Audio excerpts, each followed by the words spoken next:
4 बजे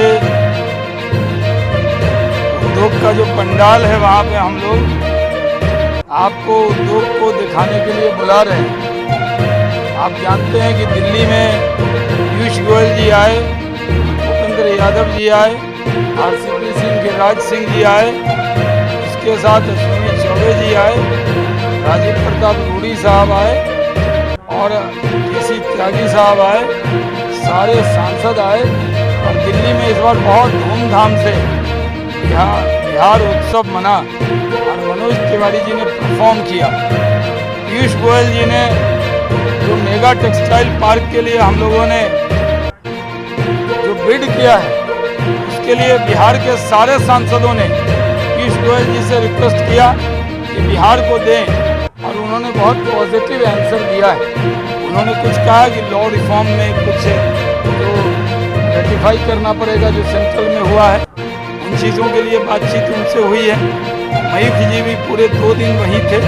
बहुत सुंदर संदेश पटना से और दिल्ली से पूरे बिहार के लोगों का गया है।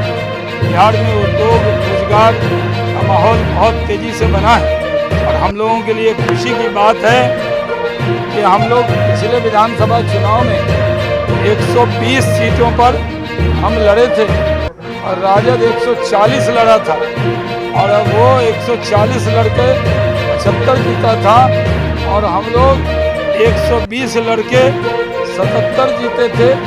जो हमारा गठबंधन था और हमारे ही लोग अलग सिंबल से लड़े थे, लेकिन उन्होंने कभी भी बीजेपी नहीं छोड़ी थी। उनका सिंबल अलग था लेकिन दिल तो हमारा ही था, लोग हमारे ही थे।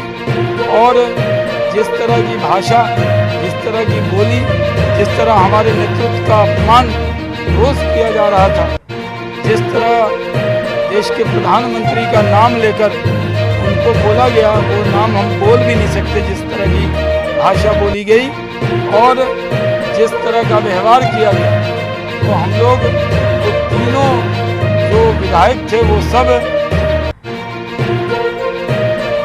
जिससे पार्टी के वो नेता थे उसके व्यवहार से दुखी हुए और तीनों स्वतः हम लोगों से मिल रहे थे और कह रहे थे कि हमारे जो डीएनए है वो बीजेपी का है, हमें यहीं रहना है।